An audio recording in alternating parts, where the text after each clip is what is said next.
Le chant des sirènes. Le chant des sirènes.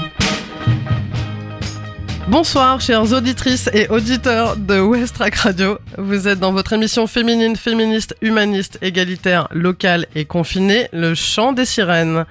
On prend l'antenne tous les 15 jours pour partager avec vous nos ressentis sur ces dernières semaines. On parlera d'actualité, de féminisme, de sujets qui nous touchent, de femmes et d'hommes qui nous inspirent par leur engagement, leur façon de créer, de vivre. On écoutera de la bonne musique pour se détendre et voyager hors des murs qui nous entourent. À l'heure où je vous parle, Emmanuel Macron commence son discours. Il va nous annoncer le prolongement du confinement, du moins j'imagine. Ce qui va nous laisser du temps encore pour penser, réfléchir à la suite, profiter de ce temps pour ne rien faire. Si vous le pouvez, bien sûr, parce que c'est pas pour tout le monde facile de ne rien faire. Pas question ici de pression sociale. Quoi, tu fais pas ton pain toi-même, tu t'es pas épilé, t'as pas lu de bouquin, t'as pas fait de masque pour tes voisins, tu continues à te maquiller, toi ? Non, ici, on vous propose juste de passer un peu de temps ensemble avec nous. Et ce soir, avec moi, en visioconférence, mes sirènes confinées, j'ai nommé Gabrielle. Alors, Gabrielle 1. Bonsoir. Donc, Gabrielle, comment ça va ? Ça va bien, ravie d'être avec vous par ces temps de confinement. Ça fait plaisir d'avoir cette petite chronique ce soir. Bah oui, ça fait plaisir. Et du coup, tu vas nous parler, tu vas essayer de nous détendre un petit peu, de nous faire réfléchir. Oui, j'ai envie de partager un peu d'amour ce soir. On va parler philosophie et spiritualité hindouiste. Cool. Et on a aussi Gabrielle 2. Ouais, bonsoir. Coucou Gabi, ça va ? Oui, ça va bien, en vacances, donc pleinement confinée cette fois. Oui, parce que toi, voilà. C'est vrai que tu as travaillé ces dernières semaines, vu que tu es prof de français. Voilà, j'ai fait partie de la nation apprenante. Et du coup, ce soir, voilà. Tu vas nous parler de quoi ? Je vais parler d'ennui et justement essayer de voir en quoi est-ce que ça peut être finalement une bonne chose. De s'ennuyer. Tout à fait. On a avec nous Aubery aussi. Coucou Aubery. Salut, bonsoir. Ça va ma petite confinée ? Eh ben ouais, moi je vis ma meilleure vie et puis je vais vous parler de ma vie justement comme d'habitude, voilà, en long, en large, en travers. Sujet principal de chronique de mon côté. Eh ben superbe, écoute. Et donc on a deux nouvelles sirènes qui rejoignent l'équipe ce soir, donc Héloïse et sa fille Ludmila. Comment ça va les filles ? Ça va pas mal, ça va. Ouais. Bon, la vie se passe bien, confinée ?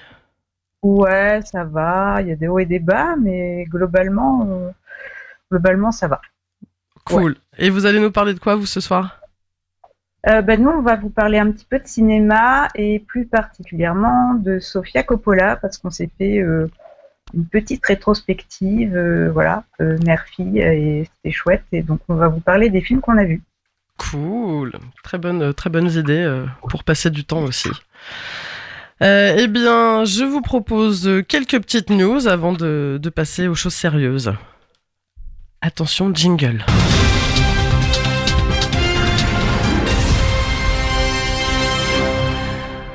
Alors, on en avait parlé la semaine dernière, en fait, à propos de l'IVG, en fait, qui avait été débattu au Parlement, et les députés avaient pas l'air très intéressés par la question de l'IVG. Eh bien, ça a changé parce que la Haute Autorité de Santé autorise l'accès à l'IVG médicamenteuse à domicile, désormais pendant le confinement, jusqu'à 9 semaines. Alors, je vous lis tout ça, je vous explique. Alors que l'épidémie est due au coronavirus met à l'épreuve notre système de santé, mobilisant toutes les forces des personnels hospitaliers dans la prise en charge des malades du Covid-19, mais contraignant aussi l'accès à d'autres soins. La Haute Autorité de Santé a donné son feu vert jeudi 9 avril pour étendre à 9 semaines contre 7 semaines actuellement l'accès à l'interruption volontaire de grossesse médicamenteuse à domicile. Donc c'est une mesure qui permet d'assurer aux femmes une continuité de leurs droits pendant l'épidémie de coronavirus. Saisie en urgence la semaine dernière par le ministre des Solidarités et de la Santé sur cet allongement, donc la Haute Autorité de Santé justifie sa décision par la nécessité de garantir le droit des femmes à l'IVG durant la période de l'épidémie, en évitant autant que faire se peut d'aller dans un établissement de santé. Donc c'est un nouveau protocole médicamenteux qui peut être prescrit par un médecin libéral, une sage-femme ou être réalisé à l'hôpital, bon, qui est actuellement pas très accessible.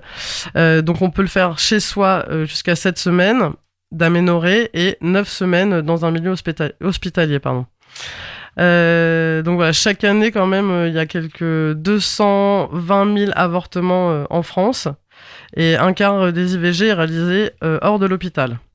Donc voilà, c'est quand même bien que ça soit fait maintenant, parce que voilà, si quelqu'une tombe enceinte durant la période de confinement et que c'est une grossesse non désirée, bah c'est important qu'on puisse voilà, choisir si on veut garder l'enfant ou pas, et c'est un droit très important pour les femmes. N'hésitez pas les filles, hein, c'est pas évident, mais si vous voulez réagir, voilà. Je vous propose une autre petite news en fait que j'ai trouvé assez mignonne. Enfin, c'est une initiative aussi.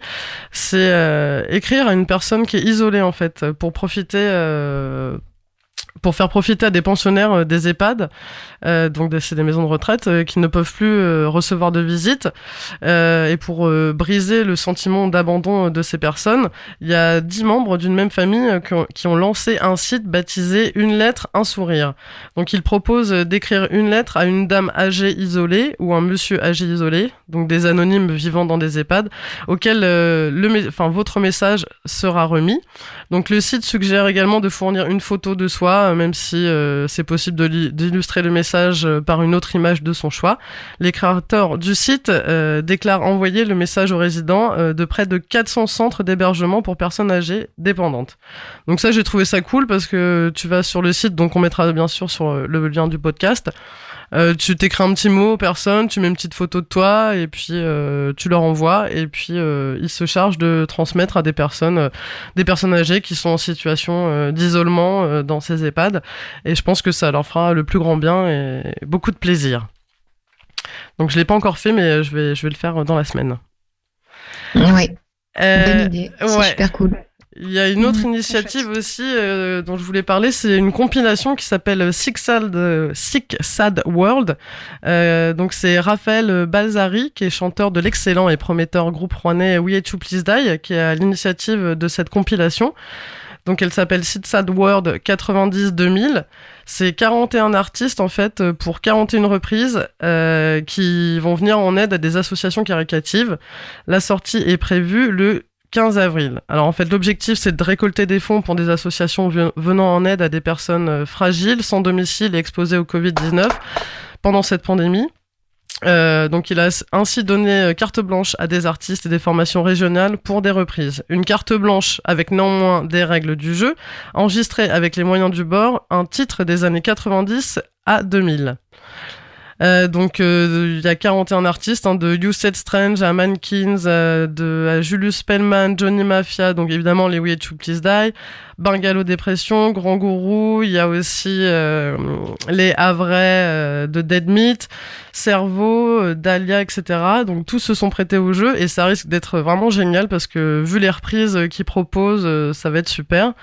Donc ça sort le 15 avril, vous pourrez retrouver sur leur Facebook, on vous le mettra aussi sur le podcast de l'émission, pour télécharger la compilation à prix libre. Donc le prix libre pour celles et ceux qui peuvent et veulent donner, comme ils sont dans une démarche solidaire, ils veulent que ce soit accessible à tous, donc chacun pourra donner ce qu'il veut.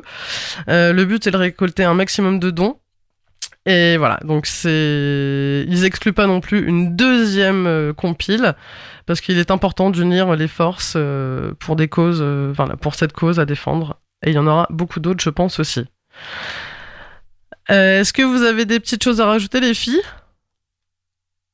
Eh ben, nous, sur la compile, on a vu effectivement passer ça, et les groupes sont excellents, et quand tu vois la liste des titres, c'est hyper poilant, donc nous, c'est sûr qu'on va la prendre, parce que c'est clair. Ça a l'air excellent. Carrément. Et si en plus c'est pour la bonne cause, carrément quoi. Donc nous, on a prévu ça, ouais. Bah ouais, moi aussi, j'ai bien prévu ça. Et je conseille à tout le monde de le faire parce que rien qu'à écouter, ça va être génial, je pense. J'ai déjà très très hâte. C'est ça la playlist de l'été 2020. Ouais, c'est clair. Et du coup, je vous propose un morceau d'un groupe qui participe aussi, enfin qui fait un featuring sur la compilation avec une autre artiste. Donc il s'appelle, je vous propose Un peu de soleil pour vos oreilles avec le talentueux Julius Pellman.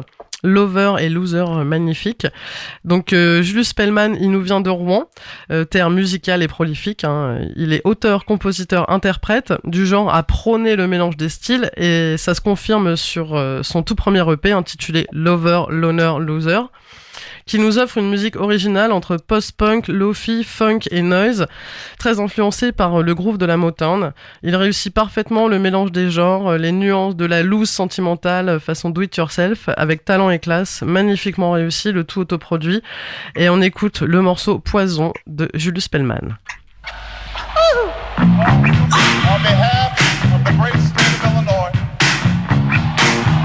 crossroads of a nation, She got to leave me alone let me express because I'm under pressure. for the privilege of addressing this She convention. got one moment to throw. Tonight is a particular honor for me. The way she's leaving the My pressure. presence on this stage is pretty She unlikely. told me, boy, you the right way. Which word, but you gotta choose. It got the game you love to play. It's just a game you don't lose.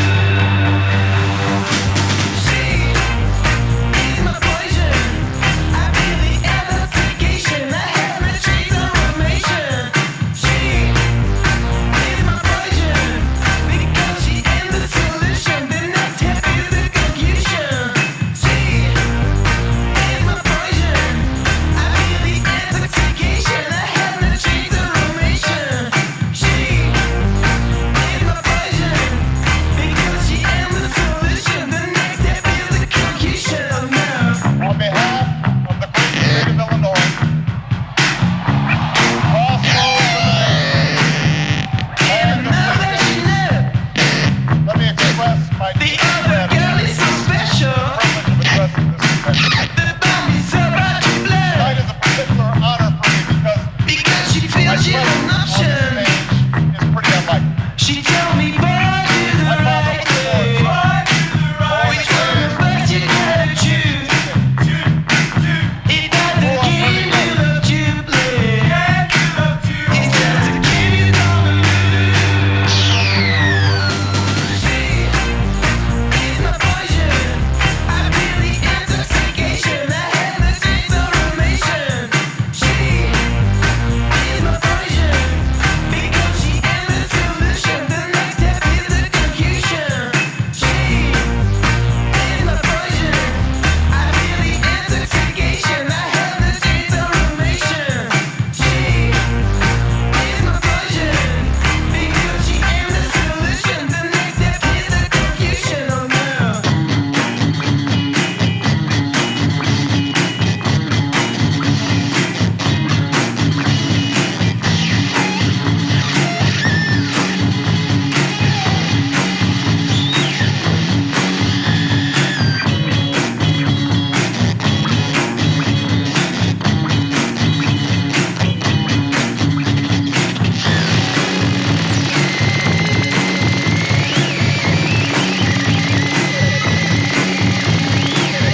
On behalf of the great state of Illinois,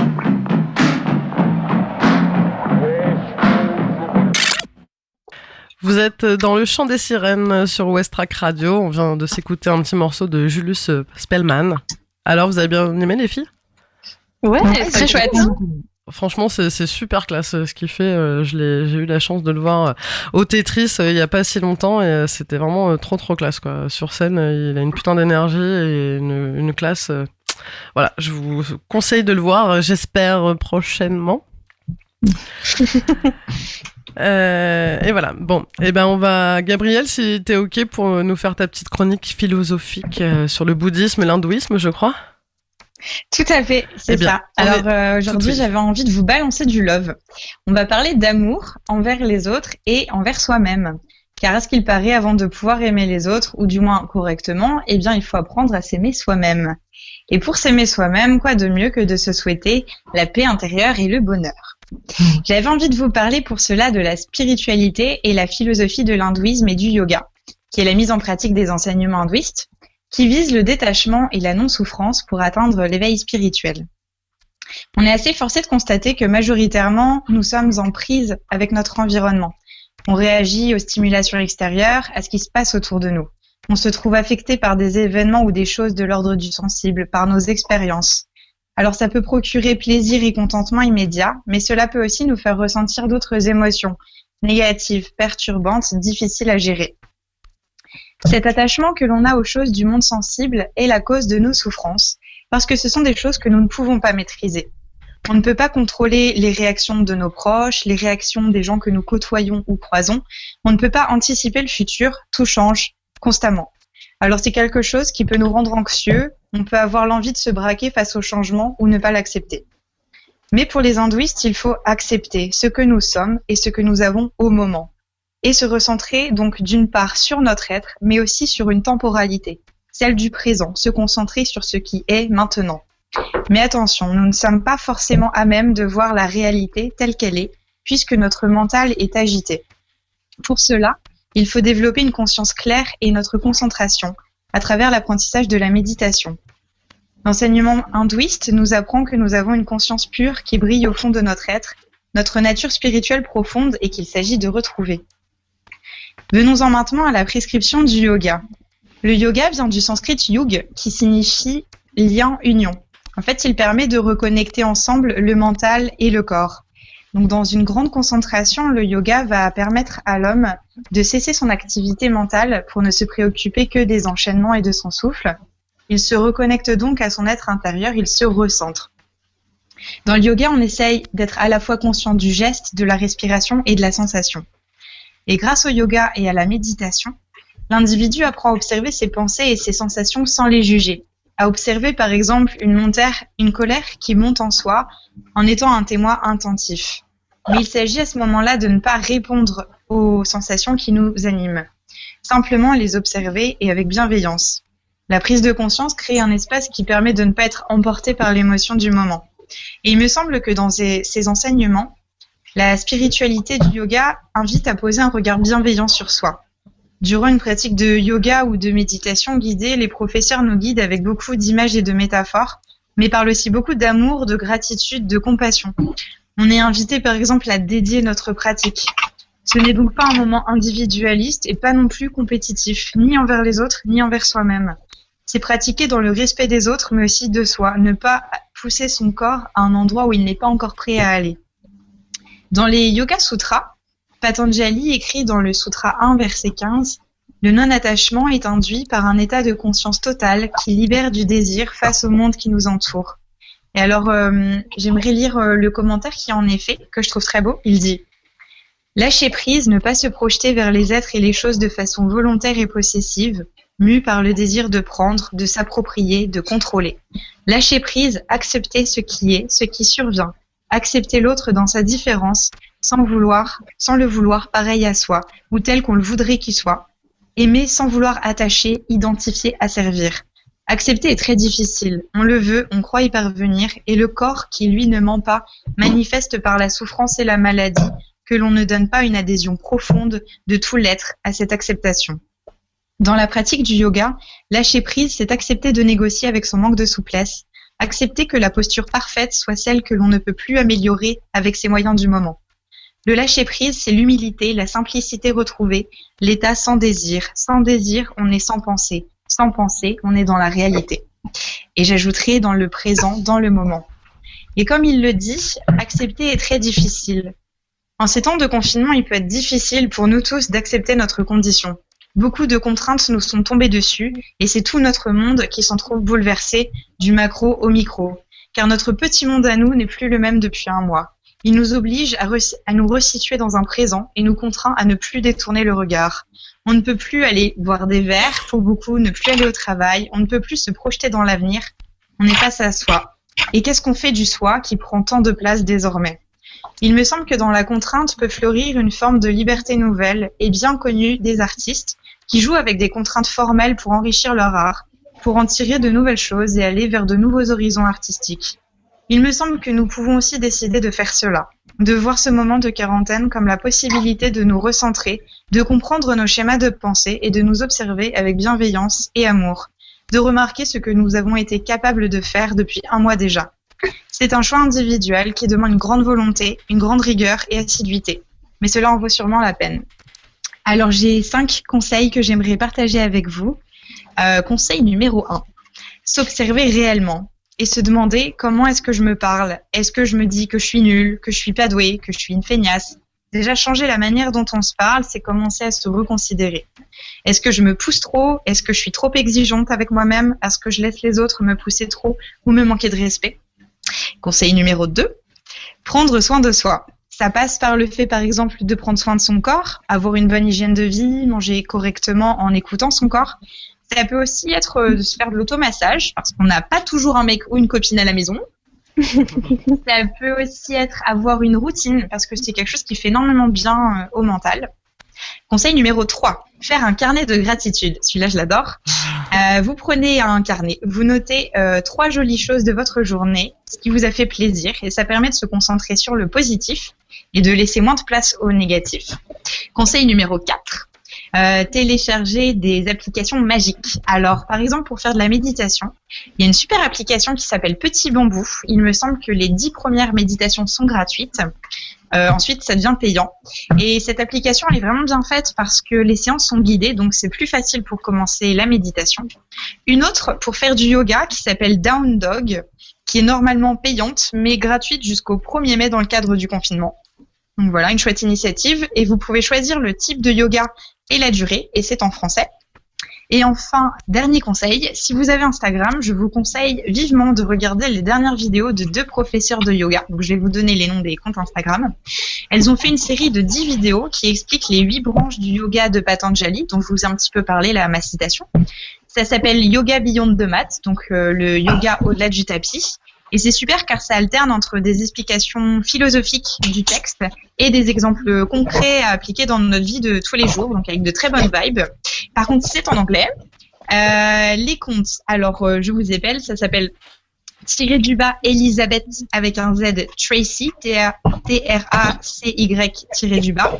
Et le deuxième s'appelle _du-bas Sheridan, Sheridan, Root, RUTH, _du-bas de nouveau. Donc voilà, on le mettra en lien. Voilà. Tout à fait. Merci Gabrielle. Et oui, t'as raison. Je pense que en ces temps de confinement, il faut aussi trouver du temps pour se ressourcer soi-même. Hein. Des fois même, on aura envie d'être seul. Enfin, pour ceux qui sont en famille et autres, on aimerait bien avoir une journée seule. C'est un peu contradictoire, mais et voilà, je pense qu'il faut prendre soin de soi, même si c'est que une demi-heure, 1 heure, selon ce qu'on peut, hein, évidemment.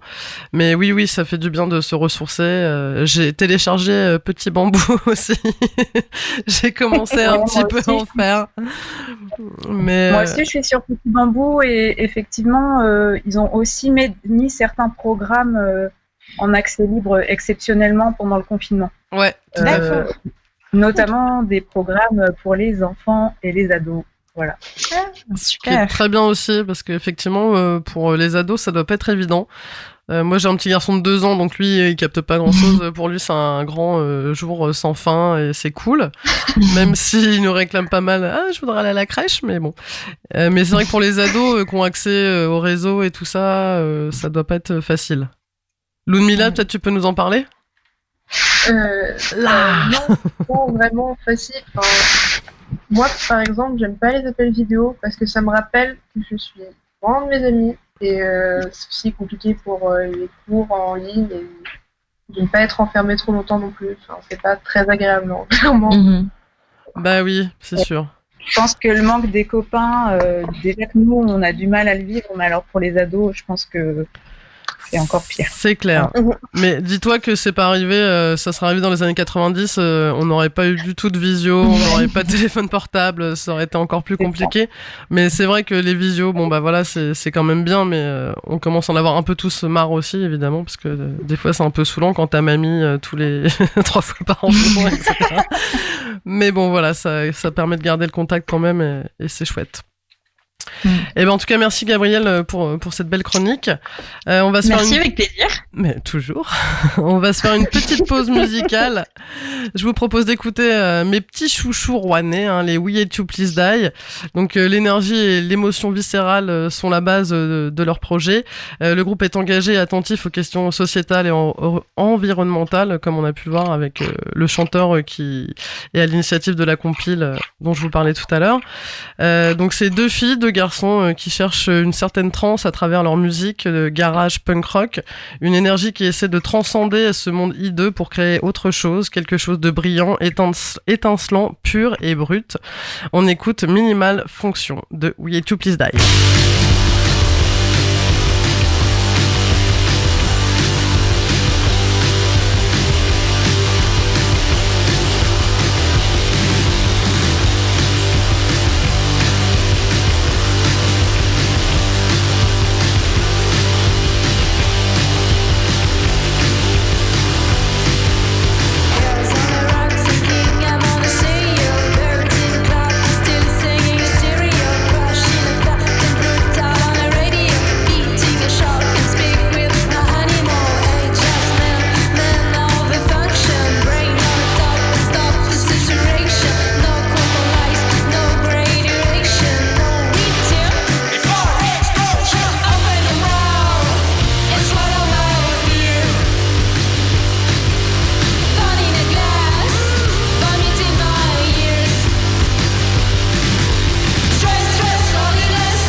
Vous êtes toujours dans le chant des sirènes. On écoutait We Hate You Please Die.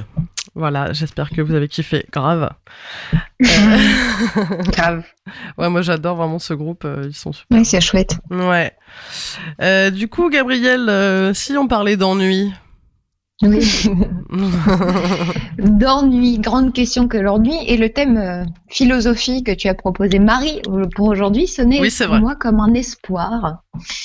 Le confinement sera en effet l'occasion rêvée d'un retour sur nous-mêmes, comme nous l'a appris Gabriel, et je vais m'inscrire un peu en contrepoint. Ce serait l'occasion d'une introspection salutaire, d'un auto-nettoyage moral. Le moment donc de faire le point. En ce qui me concerne, le confinement n'a vraiment commencé qu'il y a 2 jours dans ma tête, depuis que les vacances scolaires ont vraiment débuté. Parce qu'avant, mon esprit était tourné vers l'extérieur, vers mes élèves. Je trichais parce que je bossais à fond. Mais après avoir dit bonnes vacances à mes élèves et à mes collègues vendredi soir, mes yeux reviennent sur mon petit nombril. Et philosophé par ce beau soleil dont je n'ai même pas le droit de profiter, quelle idée! Philosopher alors que les barbecues, les terrasses bondées devraient nous tendre les bras. Scandale. Le regard par la fenêtre, sommé de rester chez moi parce que je dois bien sauver des vies, a eu au moins le mérite de me souffler le sujet de cette chronique. Je vous propose donc un petit tour d'horizon philosophique et littéraire de ce sentiment gris, gluant, qui étire le temps, qui nous colle à notre canapé, qui nous scotche devant la télé, l'ennui. Certes, les philosophes ou auteurs premiers de la classe, stoïciens et stoïques, aussi amusants que la gare du Havre un dimanche de novembre prévu à 17h, toujours là pour se la péter, vous diront que pour bien philosopher, il faut faire de nécessité vertu, c'est-à-dire accepter de rester chez soi pour contempler l'étendue de notre misérable condition d'être humain. Pascal a eu d'ailleurs cette célèbre phrase dans ses pensées.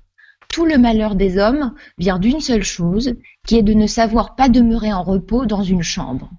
Et d'ajouter plus loin, et on ne recherche les conversations et les divertissements des jeux que parce qu'on ne peut demeurer chez soi avec plaisir. Réjouissante analyse de notre situation, merci beaucoup. On avait vraiment besoin de ça. En plus de subir l'ennui, il faudrait alors en avoir honte. L'ennui, c'est vrai, est un monstre qui nous fait peur. Il nous souffle les idées les plus étranges, les plus loufoques et angoissantes. Il nous met face à notre finitude. Et pourtant, on peut lui dire merci, car pour vaincre ce monstre à 1000 têtes, de très nombreux écrivains se sont battus de toutes leurs plumes et nous ont livré les plus beaux moments de littérature. Ce sentiment noir de la solitude qui nous étreint a été le moteur d'un grand pan de la littérature du XIXe siècle. Et Jules Barbet d'Aurevilly déclarait ainsi, contredisant totalement Pascal, « Les passions font moins de mal que l'ennui, car les passions tendent toujours à diminuer, tandis que l'ennui tend toujours à s'accroître. » L'ennui, c'est d'ailleurs le grand sentiment de Baudelaire, celui qui crée le spleen. Voici ce qu'il disait. Dans la ménagerie infâme de nos vices, il en est un plus laid, plus méchant, plus immonde. Quoiqu'il ne pousse ni grand geste ni grand cri, il ferait volontiers de la terre un débris et dans un bâillement avalerait le monde. C'est l'ennui. C'est aussi le sentiment des plus grandes héroïnes romanesques. Sans ennui, il n'y aurait pas eu évidemment Emma Bovary, cette paysanne qui se rêve héroïne romantique pour s'échapper d'un quotidien rural très déprimant. Son refus catégorique de l'ennui est d'ailleurs son trait le plus caractéristique. Pour Jean Giono, au XXe siècle, l'ennui du confinement est même le début de la folie. Il écrit ainsi dans Un roi sans divertissement comment un homme, dont on ne saura jamais la vérité, se met à tuer carrément pour échapper à l'ennui d'un trop long hiver dans les montagnes où le blanc de la neige cerne de toutes parts les hommes. Avec Giono, c'en était trop. Alors, délaissant les donneurs de leçons et les terrorisés de l'ennui, je me suis tournée vers Montaigne, certaine de trouver chez lui de quoi me mettre du baume au cœur. Et bingo. Quand il décide de se retirer dans le château familial après la mort de son plus cher ami, la Boétie, Montaigne pense faire un cadeau à son esprit et lui offrir une grande bouffée d'air. Mais c'est raté. L'oisiveté fait de son esprit, comme il le dit, un cheval échappé. Elle enfante chez lui, nous dit-il, un nombre grandiose de chimères et de monstres fantasques les uns sur les autres, sans ordre et sans propos. Que fait alors Montaigne ? Eh bien, il écrit. Il écrit ses chimères et ses pensées. Les essais sont ainsi nés de son ennui même. Écrire l'ennui, ne serait-ce pas au fond le plus beau pied de nez à faire au confinement ? Et moi aujourd'hui, petitement et humblement, j'écris sur ces figures romanesques et de philosophes pour m'en détourner. Miroir de nos misères intimes, ces penseurs et ces personnages nous font le cadeau de faire de l'englument de l'ennui le début de l'art, de la pensée, de la révolte aussi. Je vais donc sans plus attendre ouvrir Chez soi de Mona Chollet, écrit en 2015, dont vous parliez dans la dernière émission, je crois, tout à fait, qui nous apprend à redécouvrir notre espace intérieur et en faire une véritable force, un mouvement de révolte face au travail contraint, notamment pour les femmes. À lire donc de toute urgence. Et pour rappel, il est justement accessible gratuitement en ligne sur le site de son éditeur Zone. Voilà pour ma petite chronique. Et si vous voulez aller plus loin sur le thème de la philosophie, le Philosophie Magazine a mis en ligne un super test. On aime bien les tests en ce moment, en étant confiné. Quel confiné êtes-vous ? Et vous saurez si vous êtes plutôt Heidegger ou Aristote ou Nietzsche. Voilà. Moi qui me demandais toujours. Génial. Tu nous Ça doit le partageras faire. du coup ce petit test qu'on rigole un peu. Alors moi, je suis Aristote. Classe. Je suis relativiste et j'essaye de faire du confinement quelque chose de productif. Par exemple, pour l'ennui. Eh ben merci Gabriel. C'est vrai que l'ennui a mauvaise réputation, mais moi je trouve ça assez bien de s'ennuyer des fois. Enfin ça contrecarre un peu justement le monde dans lequel on vit où il faut vivre à 100 à l'heure, faut être productif et tout ça. S'ennuyer même si c'est un peu chiant effectivement. Je trouve que Ben ça ouais. a un charme aussi. Mais ouais, On c'est a un fait peu l'habitude de s'opposer au s'ennuyer. monde et à l'injonction du travail, de l'occupation, etc. Ouais. Complètement. Les filles, vous voulez rajouter quelque chose, hein? Ah non, moi je valide l'ennui. Je suis fan numéro 1 de l'ennui. Même si j'ai du mal à me forcer à m'ennuyer, mais non, c'était une très belle chronique, Gabriel. Bravo. Mhm. Encore une fois. Comme Même à d'habitude. distance, tu Comme- arrives à nous bercer les oreilles. C'est incroyable. Merci beaucoup. Eh bien, on va écouter un morceau d'un groupe formé en 2013, un groupe de surf rock australien originaire de la ville de Windang. Donc ça s'appelle OK Dad. Le groupe se compose de Billy Fleming et de Zach Stephenson, qui se sont inspirés d'un épisode des Simpsons pour nommer leur groupe, les petits coquins. OK Dad puise ses influences dans la musique de garage des années 60 et s'inspire de groupes comme Bass Drum of Death, Sparkadia ou encore Band of Horses. On écoute le morceau I Wanna Be Everybody.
toujours dans le chant des sirènes sur Westrack Radio. On vient d'écouter OK Dad. Et on va passer à la chronique d'Héloïse et Ludmilla qui nous parle de réalisatrice de cinéma. Oui, ben nous, voilà, on essaye de se créer des petits moments mère-fille sympas. Comme on le disait tout à l'heure, pour les ados, c'est un peu compliqué d'être privés de leurs amis, mais je trouve que pour nous, les parents, c'est l'occasion peut-être de créer un lien un peu différent d'habitude. On est toujours un peu speed entre le quotidien, les devoirs, les sorties, les activités. Donc là, l'idée, c'est de se regarder des films ensemble. Et Ludmilla, il y a pas très longtemps, avec ses amis, elle a vu Virgin Suicide. Et elle a carrément adoré. Donc j'ai trouvé intéressant de lui montrer d'autres films de Sofia Coppola, qui a quand même un univers bien à elle, et puis qui place les femmes vraiment au centre de cet univers très particulier. Donc on en a regardé quelques-uns ensemble, dont on va vous parler. Voilà, j'espère qu'on va pas être trop longue. On a tout le temps. Ludmilla, comment ? On a tout le temps. Ouais. Ludmilla vous dira un petit mot sur ce qu'elle a aimé, et puis vous verrez, il y a forcément des petites digressions sur l'univers musical aussi de Sofia Coppola, qui évidemment a qui a un univers musical très marqué aussi dans ses films. C'est clair. Donc on a commencé, pour vous parler déjà de Sofia Coppola, évidemment son nom de famille est bien connu, hein, elle baigne dans le cinéma depuis qu'elle est née. Il y a papa, Francis Ford, je vais pas vous le présenter, mais il y a aussi son frère, Roman Coppola, qui est réalisateur et producteur. Sa mère est artiste et réalisatrice de documentaires. Ses cousins ne sont autres que les acteurs Nicolas Cage, Robert Carmine et Jason Schwartzman. Voilà, autant dire que la famille ne manque pas de talent. Ouais, elle est tombée dedans quand elle était petite, quoi. C'est ça, exactement. Elle a même joué bébé dans le premier volet du Parrain. Elle apparaît en tant que bébé. Cette classe. Voilà. Okay. Voilà. Après, elle est actrice, mais c'est pas sa carrière d'actrice qui est très reluisante. Mais bon, voilà, elle a quand même été un peu actrice dans certains films. Et elle est plus connue en tant que réalisatrice, productrice. Elle a réalisé pour la pub, le web, le ciné, la mode. Enfin bref, c'est un petit génie touche à tout. Elle a réalisé 6 longs métrages en 20 ans à peu près. Et Virgin Suicide est sorti en 99. C'était son premier film, son premier long métrage et sa première collaboration avec Kirsten Dunst, qui est un peu devenue ensuite son actrice fétiche. Et donc elle interprète une jeune fille adolescente issue d'une famille bourgeoise aux États-Unis dont le mal-être causera son suicide, je ne vous cache rien, ainsi que celui de ses sœurs. Voilà, c'est un film qui est devenu culte. Arlette au spoiler là. C'est dit au début du film. C'est le seul que, oui, de toute façon, on le sait dès le début du film, donc on ne spoile pas grand-chose, même dans le titre, on s'en doute un peu. Et voilà, un film qui est devenu culte, avec une BO culte également du groupe R. Voilà, donc je vais passer la parole à ma fille Ludmilla, qui va vous dire quelques mots sur son coup de cœur Virgin Suicide. Donc le film se passe du point de vue des garçons du même quartier que les sœurs Lisbonne. L'histoire n'est construite qu'à partir de rumeurs souvent déformées par le regard fasciné qu'ils posent sur la famille Lisbonne et plus particulièrement sur Lux, une des sœurs. Même si en soi on sait peu de choses sur les sœurs, on constate au long du film qu'elles forment un tout, qu'elles sont unies dans toutes leurs actions jusqu'à leur suicide collectif qui répond à celui de leur cadette et à la tyrannie de leur mère. Et au niveau de la musique, on retrouve des morceaux du groupe R qui collent vraiment au personnage des sœurs Lisbonne, qui les enveloppent de mystère et qui accompagnent les décors et l'atmosphère estivale du film, tout en restant dans l'esprit adolescent et 70s des 5 sœurs, avec par exemple le groupe Heart, dont les 2 chanteuses sont d'ailleurs sœurs, elles aussi. Voilà, c'était pour Virgin Suicide. Alors, on a aussi regardé Lost in Translation, qui raconte la rencontre entre Bob Harris, un acteur sur le déclin, qui se rend à Tokyo pour tourner un spot publicitaire, et Charlotte, une jeune américaine fraîchement diplômée. Alors tous les deux, ils ont l'air de se demander ce qu'ils font là, comme si ils n'avaient pas vraiment réussi à suivre leur véritable désir. Ils sont un peu télescopés dans des situations qui leur conviennent pas. Et du haut de leur hôtel de luxe, ils contemplent la ville, mais ils sont ailleurs, incapables de s'intégrer à la réalité qui les entoure, incapables de dormir à cause du décalage horaire. Et vraiment, ils se rencontrent autour de leur solitude, en fait. Charlotte, elle est pleine de doutes et elle représente plein de questionnements sur l'amour et les relations interpersonnelles. Et elle est face à Bob, qui est interprété par Bill Murray. Mais oui. Et qui est aussi... Quoi ? Je dis mais oui, Bill Murray, tellement classe. Oui, Bill Murray, qui lui aussi est perdu avec son attitude un peu comme dans la plupart de ses films, nonchalante, décalée. Et voilà, c'est aussi un film qui est devenu culte et qui a été énormément récompensé dans les festivals. Mila, c'est à toi. Et dans le film, il n'y a pas vraiment d'éléments majeurs à part la rencontre des deux personnages. Le reste, c'est que des escapades dans Tokyo ou des courtes discussions. Et personnellement, ça me fait penser à des livres de Virginia Woolf, comme Vers le phare ou Mrs. Dalloway, où il ne se passe pas grand-chose. Tout se concentre sur les personnages, l'atmosphère qui les entoure et les sentiments qui les animent, pas sur des événements ou des rebondissements dans l'histoire. En fait, ça rejoint beaucoup les personnages qui sont dans l'ennui de la chronique de Guy. Et voilà, en troisième personnage de Sofia Coppola qui s'ennuie énormément, c'est dans son film. Ah non, j'ai oublié la parole. Non, mais j'ai oublié en fait. J'ai parlé des musiques aussi, mais j'ai oublié de le dire. Bah, je le fais maintenant. Oui, pardon, on a oublié un petit bout sur Lost in Translation. Vas-y. Donc, dans Lost in Translation, on retrouve une nouvelle fois R avec le morceau Alone in Kyoto et entre autres The Jesus and Mary Chain et Kevin Child, le fondateur de My Bloody Valentine. Et du coup, c'est principalement du post-punk et du rock expérimental et ça fait ressortir les paysages urbains, le temps maussade et l'ennui profond des protagonistes. Et oui. Et donc, encore un personnage qui s'ennuie, donc c'est Marie-Antoinette. On a regardé Marie-Antoinette en VO non sous-titré, ce qui nous a permis en même temps de faire des petits cours d'anglais. C'est pas mal. La continuité pédagogique. Donc, c'est une adaptation du livre d'Antonia Fraser, Marie-Antoinette, qui a été publié en 2001, et il s'inspire très librement de la vie de cette personne qui est devenue reine par son mariage avec Louis XVI.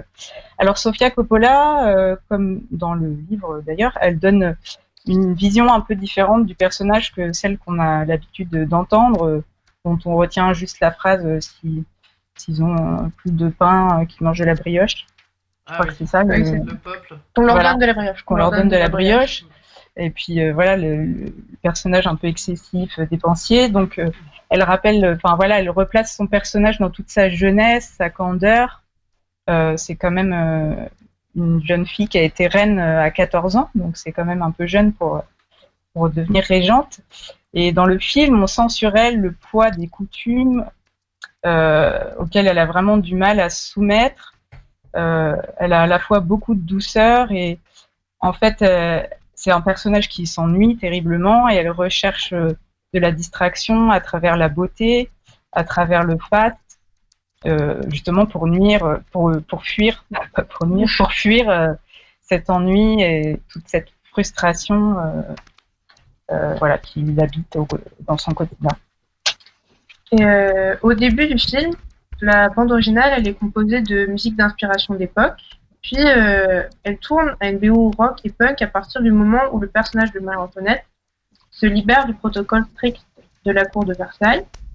Et on retrouve par exemple Hong Kong Garden de Siouxsie et The Banshees pendant une scène de bal, Plain Song de The Cure après son couronnement, et I Want Candy de Bow Wow Wow, j'arrive pas à le dire, Bow Wow Wow, pendant une séance d'essayage et d'excès de faste. Et enfin, le dernier film qu'on a regardé, c'est le dernier film qui est sorti, qui s'appelle Les Proies. Donc moi, je l'avais pas vu au cinéma, celui-là. C'est pas celui qu'on a préféré, mais voilà, il y a des choses intéressantes quand même. Donc ça se passe en pleine guerre de sécession, dans le sud profond, et les pensionnaires d'un internat de jeunes filles recueillent un soldat blessé du camp adverse. Alors qu'elle lui offre refuge et pense ses plaies, l'atmosphère se charge de tensions sexuelles et de dangereuses rivalités éclatent. Alors effectivement, il y a pas mal de faiblesses dans le scénario et dans l'intrigue, mais malgré tout, il y a quand même des choses intéressantes. Déjà, c'était intéressant de voir ce film en temps de confinement, parce que les jeunes femmes, elles sont elles aussi coupées du monde et enfermées dans leur pensionnat. La manière de filmer de Sofia Coppola renforce cette sensation d'enfermement, parce qu'elle filme beaucoup des hauts portails, des serrures, des cadenas, des rideaux. L'atmosphère est très pesante, très sombre. En fait, ce film, c'est adapté d'un roman de Thomas P. Cullinan, donc une fois de plus, elle adapte un roman, mais c'est aussi une sorte de remake, on va dire, d'un film de Don Siegel qui est réalisé en 2003, dont Clint Eastwood a le rôle principal. Et le film de Don Siegel de 2003 donnait une lecture très masculine et virile de l'histoire du roman. Et là, Sofia Coppola donne un autre regard. Les femmes sont en prise avec leur désir pour cet homme qui vient rompre la monotonie de leur existence et qui crée en elles une lutte de pouvoir, en quelque sorte, dans leur recherche de le séduire. Mais ensuite, les situations se renversent, on ne sait plus de qui est la proie entre chacun des personnages. Bon, je vous dévoile pas tout cette fois-ci, je vais pas spoiler si vous ne l'avez pas vu. Mais en tout cas, finalement, c'est la solidarité féminine qui permettra au protagoniste de s'émanciper de celui qui souhaite imposer sa loi, et elle se retrouve à nouveau soudée. Donc c'est vraiment une ode à la sororité, comme on a pu le voir par exemple récemment dans le film de Céline Sciamma, Portrait de la jeune fille en feu. Et un petit mot sur la musique. Les Trois, c'est un film beaucoup moins musical, mais on y retrouve le groupe Phoenix, dont les morceaux associés dans Lost in Translation et Somewhere. Et il y a beaucoup de comptines et de chants communs des filles de la pension, et ça marque plutôt le film. Donc voilà, pour résumer, ce qu'on a globalement aimé dans tous les films qu'on a vus, c'est justement ces personnages qui s'ennuient.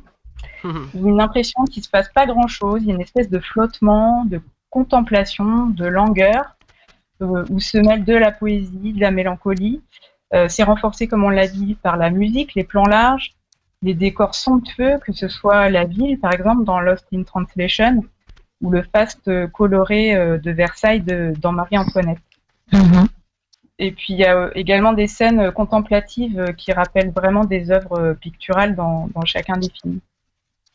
En fait, ces personnages sont souvent coincés dans une situation qui ne convient pas et ils tentent d'une manière ou d'une autre de fuir. Donc par exemple, Charlotte dans Lost in Translation, pour fuir, elle se lie d'amitié avec un acteur rencontré par hasard dans un hôtel. Marie-Antoinette, régente à 14 ans, se réfugie dans le faste, l'extravagance, l'excès. Et dans Les Proies, c'est toute la petite communauté féminine en huis clos qui fuit leur quotidien routinier en flirtant avec un soldat blessé et caché dans leur pension. Et puis, bon, évidemment, dans Virgin Suicide, là, les sœurs tentent de fuir une éducation trop stricte et cela amène jusqu'à la mort. Malgré tout, ces personnages sont complexes, profonds, avec des désirs, souvent un désir sexuel fort, et souvent reviennent les questionnements du passage à l'âge adulte, et également traitent de la désinvolture et de la liberté frustrée de l'adolescence. Voilà, c'est autant de raisons pour les regarder avec nos ados. On retrouve la sororité dans plusieurs de ces films. Les femmes sont liées par le même désir, les mêmes frustrations et les mêmes destins. À la fois, elles sont pleines de douceur et très fortes, elles sont prêtes à aller jusqu'au bout. À ce propos, Sofia Coppola dit qu'elle veut pas faire du sujet veut pas que le féminisme soit vraiment un sujet politique. Elle dit ma façon à moi de changer les choses, c'est d'écrire des personnages féminins, complexes et humains, loin des clichés et des stéréotypes. Donc on doit encore regarder Somewhere, ce sera le dernier qu'on doit regarder. Et pour la petite info, si vous voulez le regarder aussi, il est disponible sur la plateforme VOD de Lire au Havre en accès gratuit si vous avez votre carte de bibliothèque. Yes. Ah oui, et puis dernière info, elle sort un film en 2020. Oui.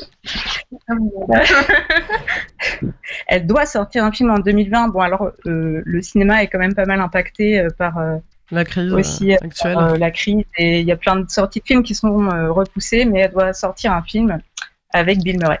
Voilà. Yes. Bah merci les filles, c'est vrai que moi j'aime beaucoup aussi Sofia Coppola et ses films. Enfin, j'ai pas vu Somewhere ni Les Proies.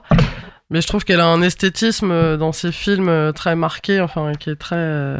on a l'impression que le temps s'étire, effectivement, et voilà, je trouve ça très classe. Mm-hmm. Il est très chouette, Somewhere. Moi, je l'avais vu et j'avais beaucoup aimé aussi, effectivement. Ça parle aussi du rapport d'un père avec sa petite fille aussi, et ben, j'en dis pas trop, mais j'avais beaucoup aimé. C'était très très touchant en fait, comment a touché ce rapport-là qui est parfois très ténu entre un père et sa petite fille. C'est super. Eh bah écoutez, merci beaucoup les filles pour cette chronique cinéma. On va se faire une pause musicale. Je vous propose donc d'écouter un morceau de Live. Donc la formule de Live est on ne peut plus simple, c'est guitare, basse, batterie et surtout un chanteur, Mess Green, qui est ultra charismatique. Donc la recette est bien connue, notamment au Royaume-Uni d'où ils viennent, vivier ultime de cette catégorie. Mais Live réussit avec brio cet exercice pouvant s'avérer des fois compliqué.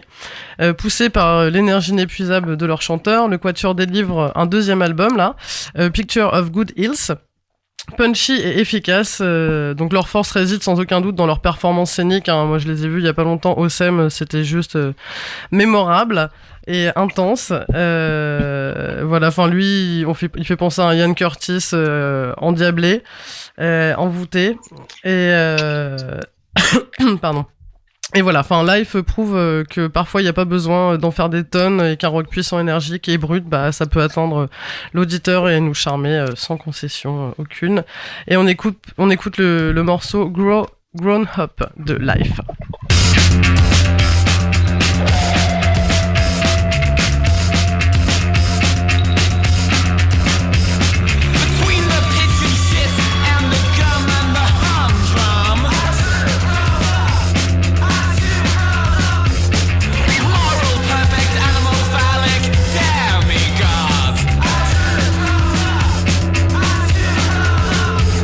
Between the pavement and the dirt in my keyhole.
Donc vous êtes bien sur le chant des sirènes sur Westrack Radio. On vient d'écouter Life. Et on va écouter un peu la vie d'Aubery. Chronique sur ma vie. Et ben voilà, moi pendant le confinement, personnellement, je vis ma meilleure vie. Alors c'est hyper important de préciser que je suis très privilégiée parce que déjà j'ai un endroit où me confiner et un endroit à moi, endroit dans lequel je ne suis ni seule ni isolée car je suis confinée avec mon amoureux qui est non seulement lui-même amoureux, mais en plus ni violent ni toxique. Donc pendant ce confinement, j'ai aussi la chance d'être en télétravail, mais en activité partielle seulement. Au lieu de mes 35 heures habituelles, sur le papier en tout cas, je ne travaille que 14 heures par semaine. Donc, dans ce contexte hyper étrange pour tout le monde et catastrophique pour certains et surtout certaines, je suis hyper privilégiée. De ma vie d'adulte, j'ai jamais eu autant de temps libre sans aucune contrainte. Je dis sans contrainte parce que dans les conditions citées, ce serait indécent de ma part d'appeler contrainte le simple fait de rester chez moi. Donc j'ai du temps et pas de culpabilité, pas d'obligation à chercher un emploi, pas faire des plans de vie, organiser des projets, rien du tout. Et c'est vrai qu'au début, me retrouver confrontée à moi-même, ça m'a carrément fait flipper. Quand les gens dévalisaient le PQ, le gel hydroalcoolique, les pâtes, les capotes au supermarché, moi j'étais au rayon jeux et activités manuelles avec un tube de colle, du papier, des ciseaux et un Rubik's Cube en essayant de garder la face à peu près. Et au final, je vis ma meilleure vie. Ça fait 4 semaines que je me nourris. Alors je nourris mon corps, ça c'est sûr, beaucoup même, mais je nourris surtout mon esprit. Alors pas de podcast, pas de série, même pas de film, je ne binge-watch rien du tout. Je profite du silence, assez inhabituel dans la ville. Je maximise le luxe d'avoir le temps de réfléchir et je lis beaucoup. Depuis quelques mois, je m'étais attelée à une liste d'ouvrages classiques du féminisme. Il y en a plus de 150 sur ma liste, donc je suis pas rendue. Mais depuis 4 semaines, j'en ai lu 5 et j'ai enfin le temps de lire. Et je réfléchis. Je me nourris aussi de tout ce qui se passe dehors. J'observe. Je laisse mon esprit divaguer. Je fais des associations d'idées. Je fais des connexions. Virginia Woolf, elle parlait de la nécessité d'avoir une chambre à soi. Et je pense qu'aujourd'hui, on réalise que c'est primordial d'avoir du temps à soi. Alors je réfléchis, je note, j'observe. Et surtout, je note pour jamais oublier. Alors je sais que moi, j'oublierai pas que ce sont les plus précaires qui, une fois de plus, nous sauvent le cul quotidiennement. Les infirmières, les caissières, les bénévoles, les travailleuses sociales, les éducatrices, etc. J'en passe. Habituellement, je fais très attention à nommer les métiers au masculin et au féminin, même si la plupart sont genrés et très clairement attribués à un sexe ou l'autre. Mais là, aujourd'hui, je les mets délibérément au féminin, parce que ça n'échappe à personne que les plus précaires dont je parlais, ce sont majoritairement des femmes. Celles qu'on ignore habituellement, dans le meilleur des cas, ou qu'on dévalorise et qu'on rabaisse dans le pire des cas. Alors je peux pas prendre leur place derrière la caisse d'un supermarché, dans un gymnase avec des SDF ou aux côtés des malades qui pourront peut-être pas sauver, mais je note, j'observe, je réfléchis pour me rappeler et surtout pour rappeler aux autres, ceux qui voudraient reprendre la vie comme avant, que maintenant en fait c'est impossible. Et surtout, il ne doit plus y avoir de vie comme avant. Il doit y avoir un nouvel ordre social, pour dire les choses grandement. Et à celles et ceux qui ont le privilège d'avoir le temps de réfléchir et de se nourrir l'esprit, c'est ce qu'on doit faire, se nourrir l'esprit, pour ensuite nourrir le débat et réfléchir à la suite ensemble. Voilà mon confinement à moi. Yes. Merci, Aubery. Mais oui, je suis d'accord complètement avec toi dans le sens où la vie ne sera plus jamais comme avant. On espère en tout cas quoi. On espère qu'elle sera mieux qu'avant. Ouais. Tout le monde sera sur petit bambou et tout le monde réfléchira à la vie. Je pense pas qu'on va passer du côté du pays des bisounours non plus, mais au moins rêver. Ouais, voilà, l'espoir. Il nous reste que ça. Les filles, est-ce que vous avez des choses à rajouter, des petits mots, des petites dédicaces à des gens que vous aimez ou je ne sais pas, le mot de la fin? Pas pour moi. Tout est dit pour toi déjà. Moi, tout est dit. Ça y est, j'ai tout balancé. Ok. Encore merci à toutes d'avoir été avec moi ce soir. Et puis on se retrouve dans 15 jours pour une nouvelle émission des Sirènes, sûrement confinée encore. Et puis pour finir l'émission, on va s'écouter un dernier petit morceau tout posé de Joy Crooks, qui est la nouvelle déesse Made in London. Donc elle est auteure, compositeur, interprète, âgée de 20 ans. Elle est issue d'England and Castle, qui est un quartier du sud de Londres. Elle est d'origine bagladaise par sa mère et irlandaise par son père. Donc la double identité de cette jeune femme est au centre de son art et de ce qui motive sa musique. De fait, Joy semble avoir une âme bien plus vieille que ses seuls 20 printemps, aussi bien à travers sa musique élégante, sophistiquée et intemporelle qu'à travers ses textes personnels et profonds, souvent à double sens. L'identité et l'honnêteté sont au cœur du travail de Joy. Dans ses chansons, la jeune femme aborde les relations, le chagrin, la lassitude, dans un contexte culturel britannique relativement complexe. Et voilà, on va écouter Don't Let Me Down. Voilà, on vous fait des gros bisous, on se retrouve dans 15 jours. Bisous les filles. Salut. Bisous. Bisous. Salut. À bientôt.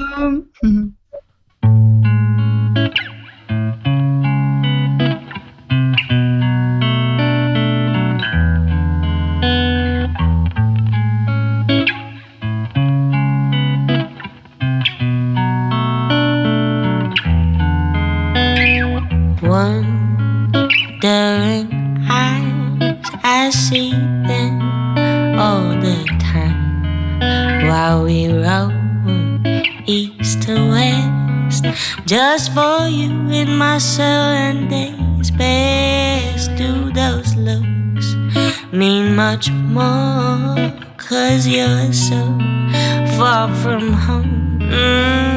The crack in your eye invited all of this light. I know you're the type to tip waiters with all your emotions, but don't you forget, so you crawl into my bed.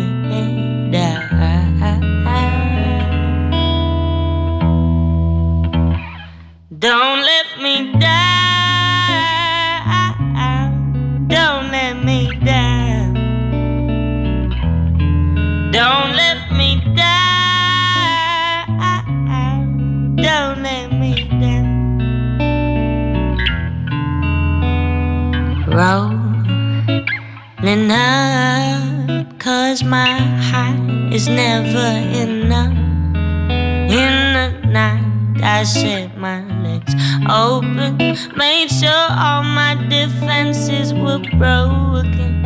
Now you're fleeting like the smoke of our summers on Spanish coast.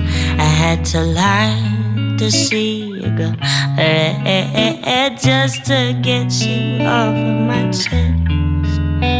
I know you're the type to tip waiters with all